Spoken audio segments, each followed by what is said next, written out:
काहे बकबक करत बड़ा कल की? मालकिन, तू काहे अंदर आइला? अंदर आवे के मना कैले रही ना? श्री रुद्र के घर से मूर्ति लेके आइल बड़ा, यहाँ बुलाई का? मूर्ति? मतलब कि वो मूर्ति यहाँ रहे? यही था मार्कंडे के हाथ में रहे। रुद्रा के घर में जो मूर्ति रहे वो मार्कंडे के हाथ में रहल था। ये तो हर माता बतौले रही, तू ही कहत रहला। हाँ विरूपाक्ष, मार्कंडे जौन मूर्ति लाइल रहे ओ शिव रुद्र के घर में ही रहे। ई मजाक करत बाड़ा का? दूसर मूर्ति कैसे आ गई? अगर हमार पूजा कैल मूर्ति दूसर है तो हमरा पूजा कैला से कोनो भला ना होई। कादम्बरी देवी जी, आप फालतू में काहे लड़त रहनी? ए में हमार गलती नहीं के, तोहार दुश्मन रुद्रा के चालाकी बा, वहे ई सब कर रहल बा। ओकरा छोड़ के रउआ ई सब कर रहल बानी, ओकरा पता चल गइल बा। वो हमार ध्यान भटकावे खातिर ऐसा करत बा। रउआ ओकर चिंता मत करी, चली पूजा कैल जाओ। हाँ विरूपाक्ष, हमरा तहर बात समझ में आ गई, तो पूजा जारी रखा। बात सुन लेला ना, अब एजा से जा। वो मूर्ति हमरा ना चाहिए।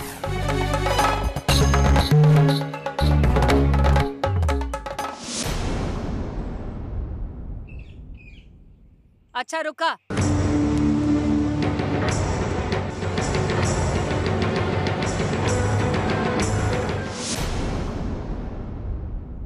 मूर्ति के लेके आइल? लाली। पहले भी वो मूर्ति के लाली ही लाइल रहे, अभी वो लेके आइल बा ता उहे सही मूर्ति है। ओके अंदर आवेदा, मूर्ति के भी लावेदा। हर बार बाधा पड़त बा। मूर्ति हमरा हाथ में आ गई सोच के हम खुश हो गए रहनी, एगो नया रुकावट आ गई। कादम्बरी देवी जी, अभी डराए के जरूरत नहीं है, मूर्ति मिल गई बा। कौनो दूसर मूर्ति मिलल बा ओकरा रख के पूजा मत करी, जो असली मूर्ति बा ओकरा रख के पूजा करे के बा। आखिरी वक्त में कुछ ना बदल जाए, यह असली मूर्ति बा। यह मूर्ति के शिवलिंग पर रख के हम पूजा करत बानी। पूजा खत्म हुई ता मूर्ति हमरा दे देवे के होई। और पूजा से बढ़न हमार पूजा बा। ई ना हो सकेला। अगर वो मूर्ति नकली होई तो हमार काम ना पूरा होगी। मूर्ति असली बा कि नकली बा रउआ कैसे जानत बानी? ई सही मूर्ति बा कि ऊ सही मूर्ति बा? मूर्ति अगर असली होई तो उस शिवलिंग पे खड़ा हो जाई। अगर मूर्ति नकली रही तो उस शिवलिंग पे खड़ा ना होई, गिर जाई। एक बार ये मूर्ति के शिवलिंग के ऊपर रख के देखल जाओ कि का होखत बा।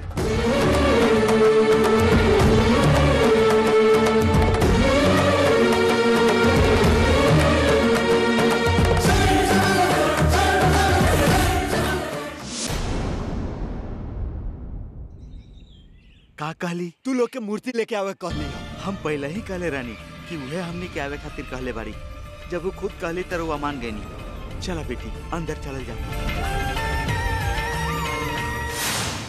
हमरा अनुमान हो गइल रहे, लाली जौन मूर्ति ले आइल बिया उहे असली है। ओकरा के ले आवेदा। फालतू बात मत करे कादम्बरी देवी जी। रहुआ खाली वो खजाना पावे के चिंता बा, लेकिन हमके अलौकिक शक्ति के साधना के चिंता बा। श्री चक्र पावे खातिर जन्म जन्मांतर से तपस्या करत बानी और आज भी तपस्या करत बानी। समझ गनी ना? इतना इंतजार हो गइल, थोड़ा इंतजार और हो की।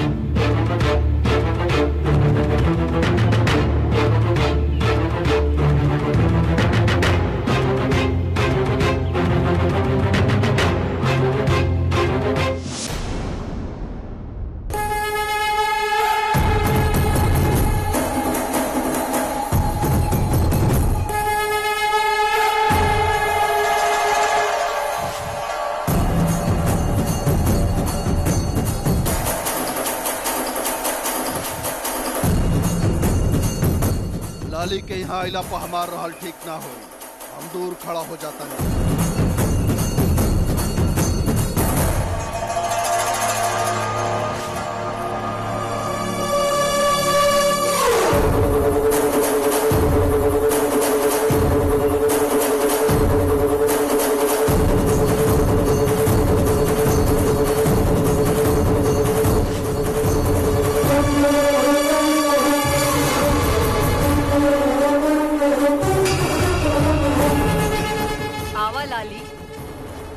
इंतजार करत रही। मूर्ति लाके तू बहुत अच्छा काम कइल। शिवरुद्र भेजले हवे का? अरे डरा मत लाली, ऊ तहरा भेजले हा ना? ना, शिवरुद्र हमके ना भेजले हा। हम मोहिजा से भाग के आ गई नी। काहे? केहू तहरा तंग कइले रहे का? कइले रहे त बतावा, हम ओकर गला घोट के मार दे। तोहरा चिंता करे के कोनो जरूरत नहीं है। ई कादम्बरी के गांव ह। केहू शिवरुद्र तोके कुछ ना कर सकेला। हमार एगो आवाज ही काफी बा। उ शिवरुद्र के हमार आदमी खत्म कर दी है। ना, ऐसन काम मत करी। अच्छा छोड़ा, वो मूर्ति के दा। ना, हम ही मूर्ति ना दे दा लाली। हमारी हनपुर एक खातिर आयल बानी की दक्षिणातेश्वर में इनकर पूजा करे के बा। कृपा करके हमरा पूजा करे दी। ओकरा बाद हम एजा ना रुकब, चक्रपुरी वापस चल जाइब। तू काहे चिंता करत बाड़ू लाली? हम भी मूर्ति के पूजा ही करब। दे दा बच्ची। शास्त्री जी, रउआ इनकरा के समझा दी। रउआ और हम त एके गांव के हई। रउआ त सुंदरी माई मंदिर के मठाधीश हई। हमार पूजा कईल जरूरी बा। रउआ इनकरा के समझाई। ई हमार पूजा में रुकावट कर रहल बाड़ी। कृपा करके हमार सहायता करी। दे दा बेटी, पूजा करके ये मूर्ति तोरा वापस दे दी। तू काहे जिद करत बाड़ू? ये बतावा, ये मूर्ति तोरा कहाँ मिलल? ई उहे मूर्ति है जौन हम पानी में डाल देले रही।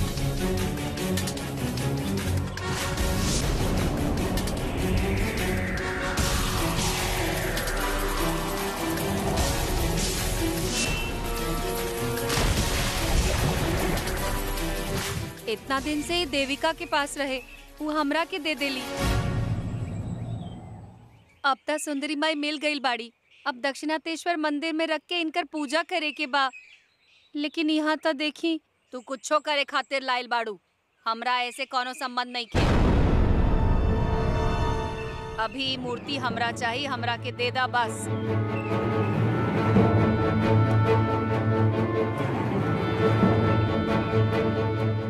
चला रखा।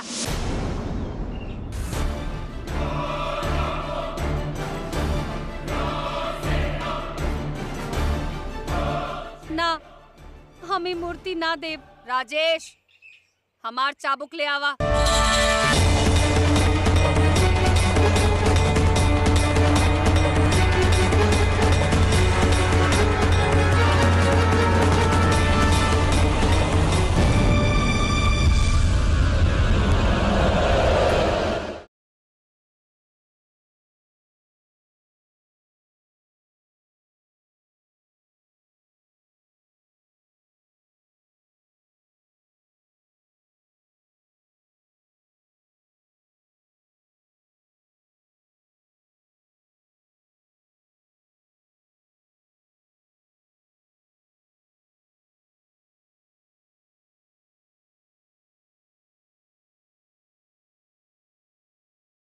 का हो गई?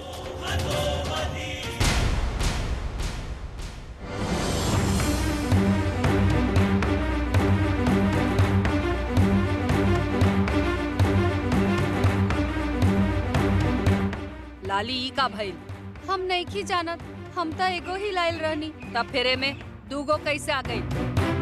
हमरा भी समझ में नहीं के आवत। हम तो एके गो लाइल रही। दोनों ही सुंदरी माई हई। काहे मजाक करत बाड़ू? इहो सुंदरी माई हई, उहो सुंदरी माई हई, त असल कौन हई? सुनी शास्त्री जी, हम पहले कहले रहनी वैसे करी। शिवलिंग के मूर्ति पे रख के देखी, जौन असली मूर्ति होखी उ पता चल जाई। कादम्बरी देवी,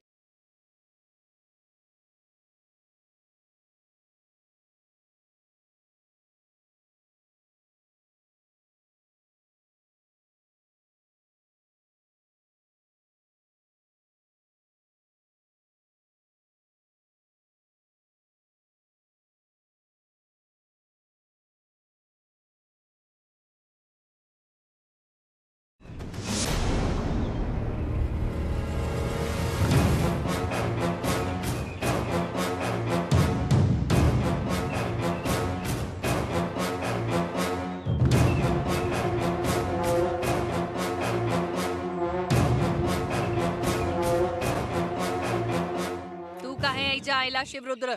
अंदर के आवे देलस? हमरा अंदर आवे से के रोक सकेला? दो लोगन मिलके यहाँ का करत बाड़ू? ई सब तहार जानल जरूरी नहीं खे। ई बतावा एजा काहे आइल बाड़ा? ये बहुत बढ़िया कहानी बा। मूर्ति मिल गई बतावे खातिर हम अपन आदमी के तोहरा पास भेजले रहनी, लेकिन तू मंदिर में आइल बाड़ू हमरा से कहलस, यही से हम तोरा देखे खातिर आइल बानी। और अब यहाँ देखा तू ही हमरा से सवाल करत बाड़ू। एकर का मतलब है? का मतलब है एकर शिवरुद्र? मूर्ति मिल गई? हाँ कादम्बरी देवी, हमारा आदमी ना कहलस का कि मूर्ति मिल गई बा। वह मूर्ति हम लेके आइल बानी। शंभू,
लाली तू यहाँ कैसे आई लो?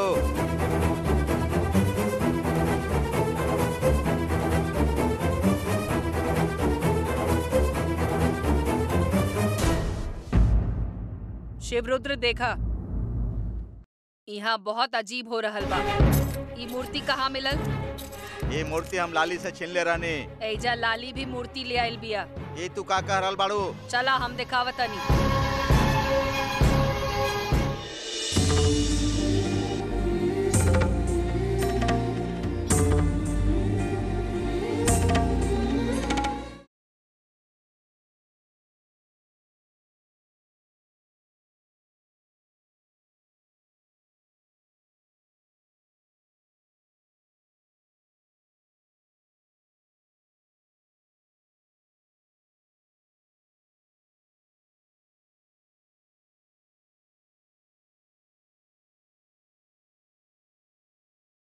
ये कोनो नकली मूर्ति लग रहा बा। लड़की हमने के भरमावे खातिर नकली मूर्ति लेके आइल बिया। हमार मूर्ति ही असली बा। मतलब तू लाली से मूर्ति छीन ले रहा का? हाँ, एकरा हमार नौकर के देके हमार गाड़ी में रखे खातिर कह के हम घरे गए रहनी, लेकिन जब हम वापस आई नहीं तो हमार नौकर वहां से गायब रहे। रामकृष्ण, रामकृष्ण कहाँ चल गेली? गाड़ी के पास भी नहीं खे। रामकृष्ण सब जगह ढूंढ लेनी, उ ना मिलल। रामकृष्ण, रामकृष्ण ओकरा काले रानी मूर्ति देखे के तो खुदे लापता हो गइल बा। मूर्ति कहाँ बा? फिर वहाँ एगो औरत आइल। शिवरुद्र,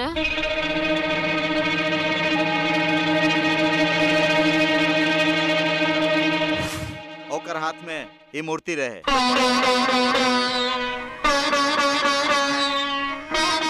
हमारा आदमी औरत के मूर्ति देके गल रहे। वह मूर्ति हम लेके आइल बानी। औरत वो देखे में कैसन रहली? एगो सुनहरा रंग के साड़ी में रहली, माथा पर कुमकुम रहे। देखे में वो बहुत सुंदर रहली।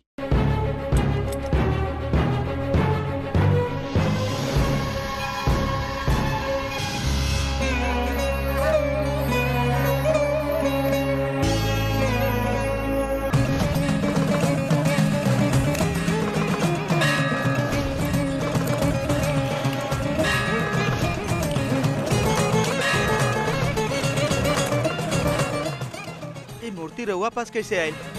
हम एकरे कब से ढूंढत रहनी। शिवरुद्र एजा रउए है ना? हाँ, हम ही शिवरुद्र बानी। तो रउआ ई मूर्ति के ले ली, हम एजा ई देवे खातिर आइल बानी। सिंदूरारुण विग्रहां त्रिनयनां माणिक्य मौलि स्फुरत ताराना।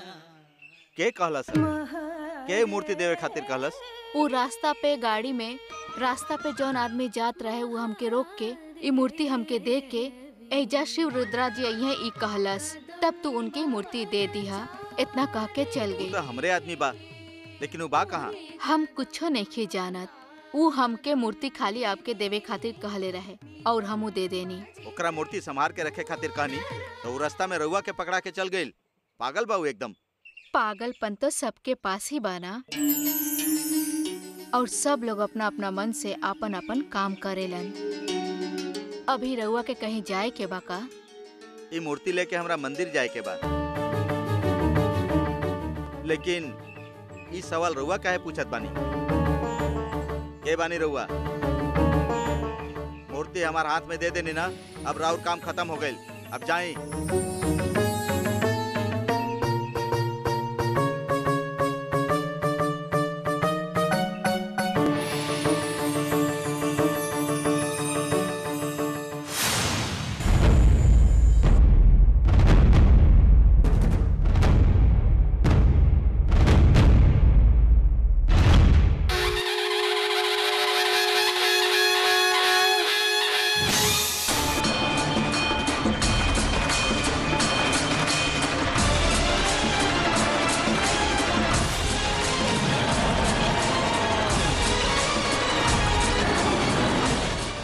विरूपाक्ष! का हो गल कल की?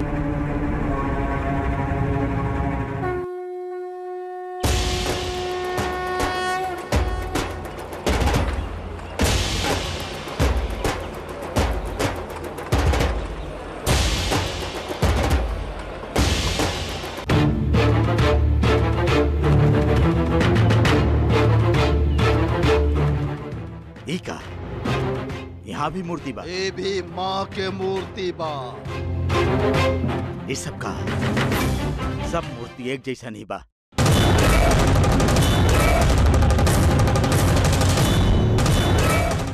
कौन असली कौन नकली?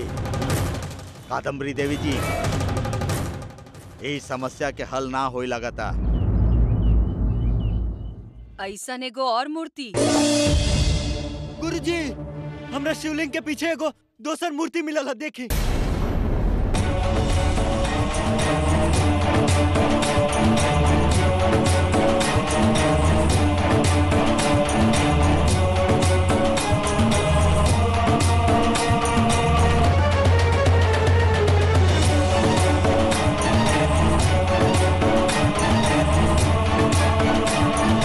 ये सब का माया बा। एक के बाद एक नया नया मूर्ति मिलल जात बा।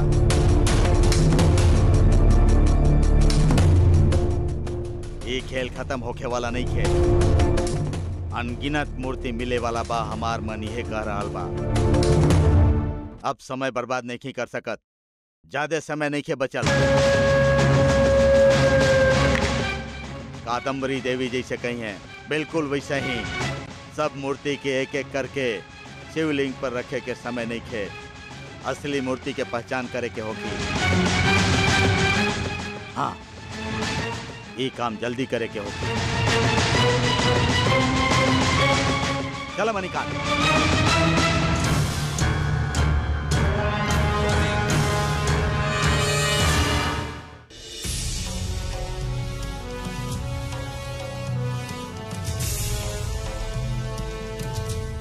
अभी हम क्या करें? यहाँ से निकले के पड़ी ना तो ये राक्षस सब मिलके देविका से हमारी शादी करा दी है ना। लाली ही हमारी पत्नी होकी है। यहाँ से निकले के पड़ी, निकले के ही पड़ी।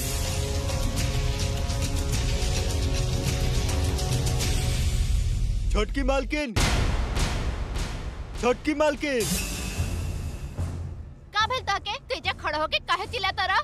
मालिक रउआ के बुलावनी हा। वहाँ दक्षिण नाथेश्वर मंदिर में बानी।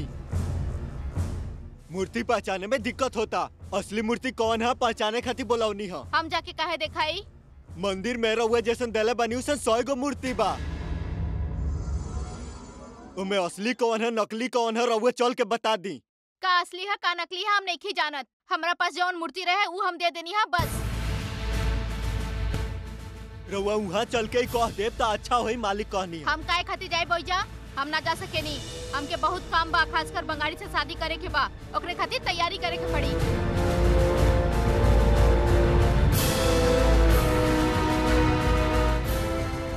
हमरा खातिर शादी के काम जरूरी बा। हम ना आ सके नी। जाके बाबूजी से कह दिया और उनका के घरे आवे के कहिया। ठीक बा मालकिन हम कह दे।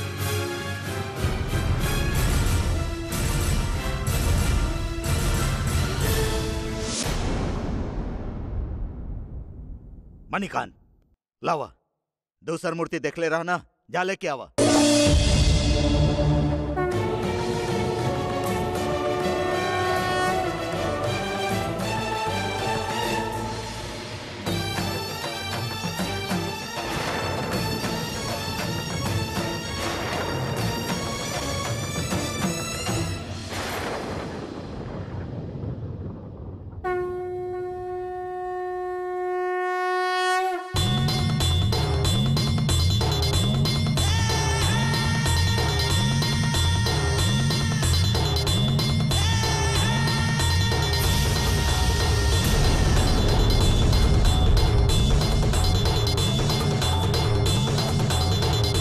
मणिकांत यहाँ आवा देखा। शास्त्री जी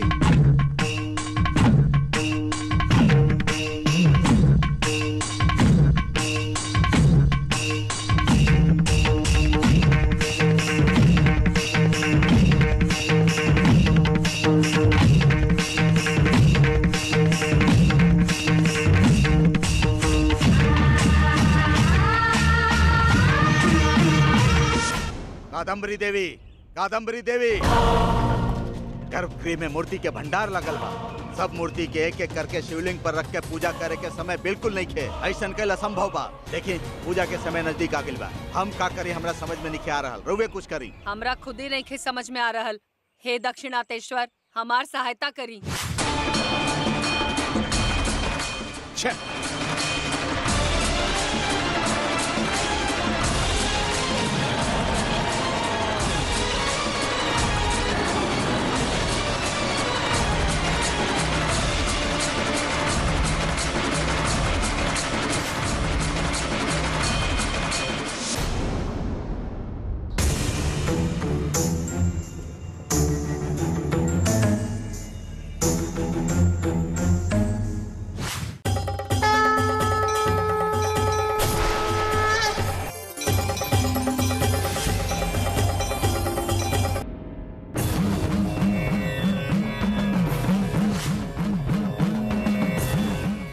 मणिकांत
रुक जा।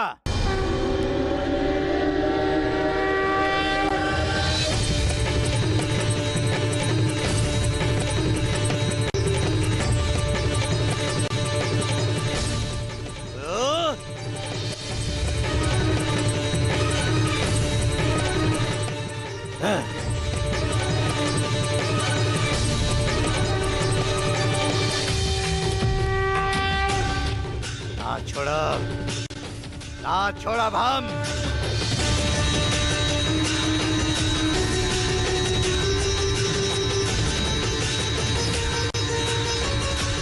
तो सीधे बैठ जइहा।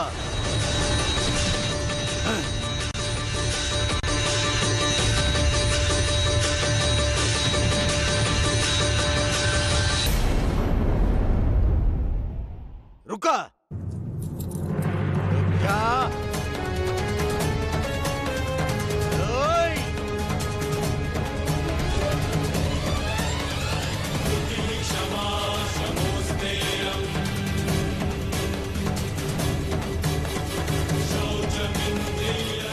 हम प्रयत्न करब, ना छोड़ब, ना छोड़ब, ना छोड़ब।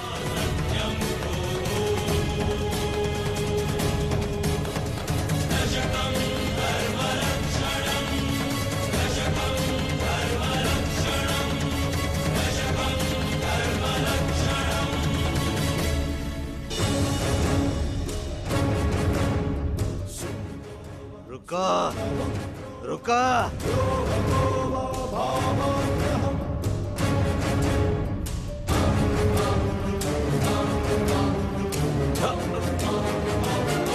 ओए! बस करो विरूपाक्ष। का हो गल गलती, का हो गल बा? जौन कर तड़ा उहे समस्या बा। तू केतना मूर्ति के लिंग पर रख के देखबा।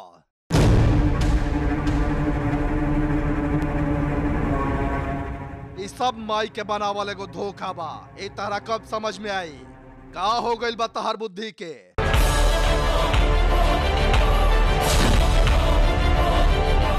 अभी जे कुछ हो रहल बा, ई सब माई के चलल चाल ह।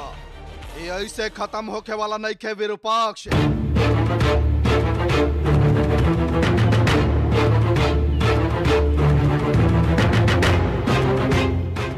कुछो करबा तो ऐसे ही हजारों लाखों मूर्ति तारा सामने और आवत रही। बेवकूफ जैसन मत करा। एकर नाम अक्षय मूर्ति है। द्रौपदी के साड़ी खींचे में दुशासन के कैसन दुर्गति भइल रहे जाना तड़ना। ये बेकार के कोशिश बा। ऐसे तो ये सब बंद कर दो।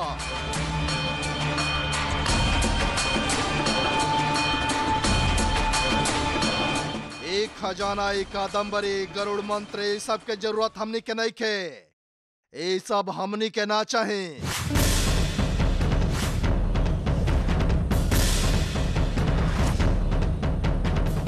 हमनी के लक्ष्य कुछ और बा। ऐसे ध्यान हटावा। चला यहाँ से। रउआ लोग के इजा से जाए ना दे। गरुड़ मंत्र पढ़े के रउआ वादा कइले बानी, ओकरा बाद ही रउआ जा सकीला। विरूपाक्ष, इनकर बात सुने खातिर हमने भी समय नहीं खे।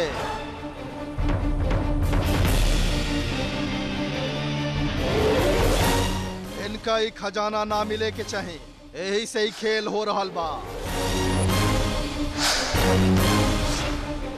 हम अपन माई के कसम खा के कह रहल बानी विरूपाक्ष, हमने यहाँ धोखा खाता नहीं। हमने अपन समय व्यर्थ कर रहल बानी। तू तनी सोच के देखा।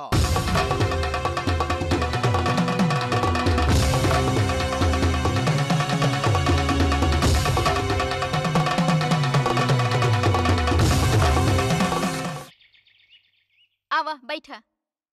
अब अपन आंख बंद कर ला। जब हम बोलब तब खोलिया। समझ गईला? हम ना बैठब। ना बंद करबा तो हम छोड़ब ना। बंद कर। ठीक बा, कर तनी।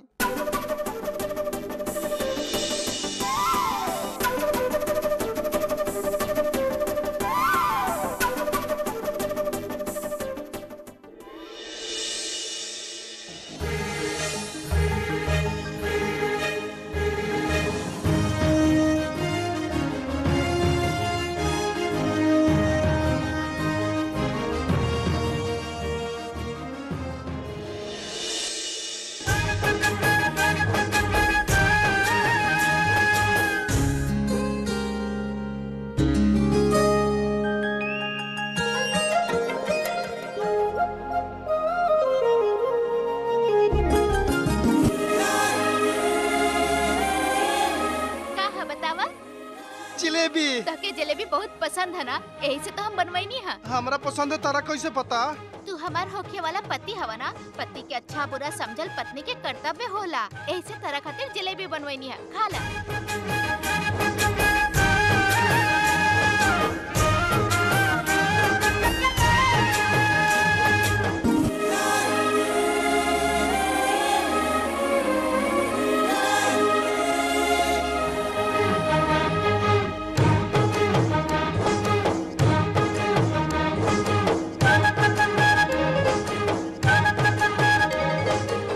कैसे काहे देखत तड़ू? हमरा डर लगता। काहे डर लग रहा बा बंगारी? ये हंसी खुशी के दिन के समय में पत्नी से डर लगता कहबा तो सब लोग हंसी तरह पे। अभी ऐसा कौन खुशी बा? अरे भुला गइल का? अब सिर्फ 2 दिन ही बचल बा। अगला दिन पूर्णिमा है। वो दिन हमनी के जीवन के पूनम है। और तू हमार गला में मंगलसूत्र पहनई बा। ओकरा बाद हम तहार पत्नी और तू हमार पति हो जाइबा। ये अरिहंतपुर के तू राजा और हम रानी। तब तू काहे इतना डरा के खा रहल बड़ा? अरे तू कुछ ज्यादा मत सोचा, हम सब व्यवस्था कर लेले बानी। पंडित जी से बात भी कर लेले बानी। हमनी के शादी बहुत अच्छा से होगी। पूरा अरिहंतपुर के खाना खिलावे के बाद ऐसा आज्ञा देले बानी। हमने के घर में लगभग 100 से 150 लोग काम करेले। हम उनसे जवन कहब उ लोग जरूर करी हैं। उ लोग के बस एक दिन दे दे शादी के तैयारी करे खातिर। देखिए तू, पूरा गांव अचरज में पड़ जाई हमनी के शादी देख के। ऐसा शादी करवाई हम। वैसे तू काहे गुस्सा बाड़ा? ताकि हमार होके में पूरा 2 दिन मतलब 48 घंटा। ओकरा बाद तू पूर्ण रूप से हमार हो जाइबा बंगारी। अब एक एक छड़े जा एक युग के जैसा लग रहा बा बंगारी। लेकिन हमनी के घर वालन के भी तो माने के चाहिए। तहार घर में का, तहार मन में बस नहीं खे का? तो क्या अपन घर वालन से आज्ञा चाहे का? हमार घर में माँ बाड़ी, उनका से बिना पूछले शादी करब तो नाराज हो जाई हैं। अभी तो इजा नहीं खे जा सकत। काहे कि शादी में बस 2 दिन ही बाचल बा। शादी के बाद ओहिजा जाके तू उनकर आशीर्वाद ले लिया बस। उनका के लेके ओहिजा आ जाइया, ठीक बा ना? ना हो कि शादी में माँ हो कहीं के चाहिए। देखा बंगारी, तू अंतिम समय में ऐसा बोलबा तो ना चली, समझ गईला ना? हमनी के शादी होखल जरूरी बा। इस शादी होखे में कोनो कष्ट ना होके के चाहिए। लेकिन अभी ना चक्रापुरी जाके आवे के समय नहीं खे। हमनी के शादी होके तक तू एजे रुक जा। इस शादी में लइका तू बाड़ा और लइकी हम बानी। हमनी मान गनी तो हो गल शादी, और केहू के जरूरत नहीं खे। चल हमरा साथे।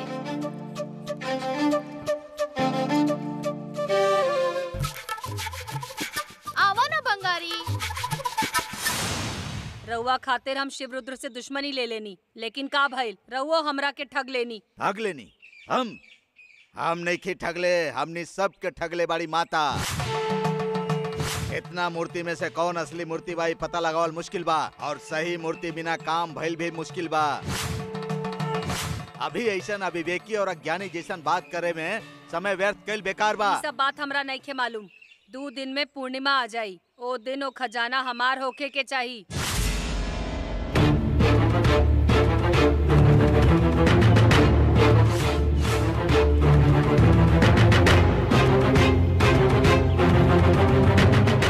अगर ना होई तो वो सब माटी में मिल जाई। अब हम का करी? जौन करे के बा कर ली कादम्बरी जी। ओ से हमनी के कोनो संबंध नहीं खे। तहार संबंध है। रवा लोग हमरा से वादा कइले बानी, अब ओकरा के तोड़ रहल बानी। ई पूर्णिमा तक वो खजाना बाहर निकाले के पड़ी, ना तो खजाना माटी में मिल जाई। पूजा करे के पड़ी, पूर्णिमा से पहले करे के पड़ी, यानी कि काल्हे के दिन। काल्हे पूजा होके के चाहिए। शास्त्री जी, रउआ गरुड़ मंत्र पढ़े के होखी। अगर उ खजाना हमरा ना मिली तो हम चुप ना रहब, सब कुछ बर्बाद कर देब। ई अरिहंतपुर के जला के राख कर देब।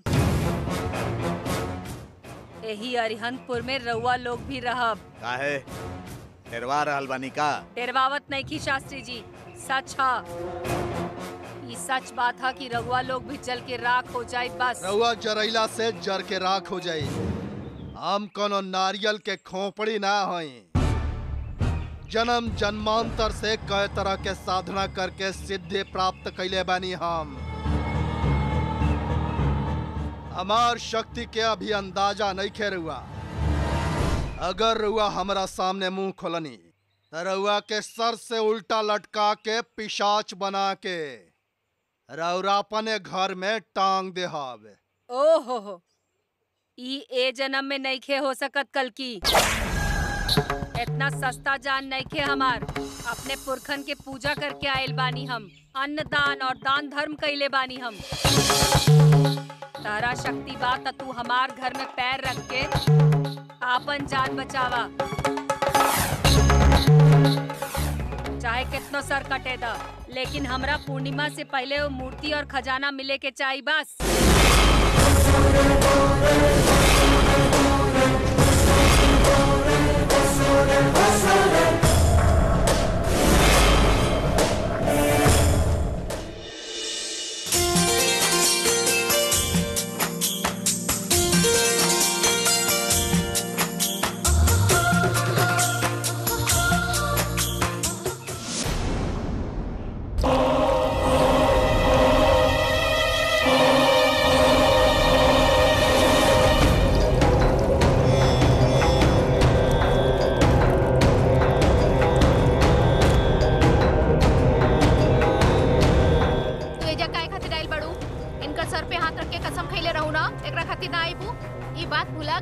नहीं भुलाइल देविका, यही से तो हम एजा आयल बानी।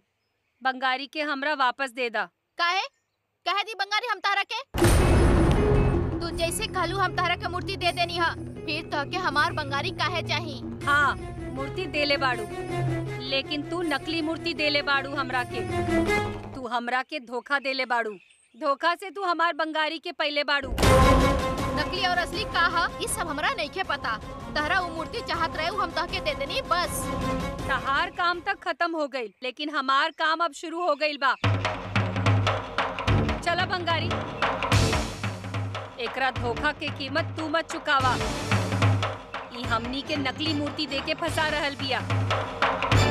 तू अपन बात से मुकर गईलू, यही से हम अपन वादा तोड़ रहल बानी। हमार बंगारी के ऊपर तहार कोनो हक नहीं खे। चला बंगारी।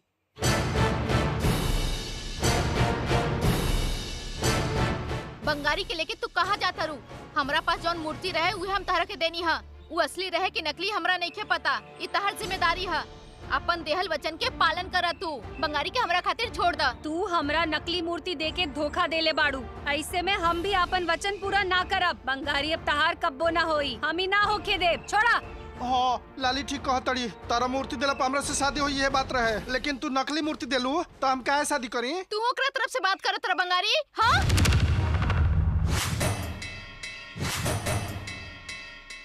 सच हमेशा कड़वा ही होला देविका। बंगारी के ऊपर अगर हाथ उठाईबू तो तहार हाथ पैर सब तोड़ देब। समझ जा। का कहलू? मेरा घर में आके हमके ही डरवावा तरू। हम अपन जान दे देब, लेकिन बंगारी के कब्बो ना छोड़ब। हम भी ना छोड़ब। बंगारी हमार जान है। हम बंगारी के तोरा के ना देब।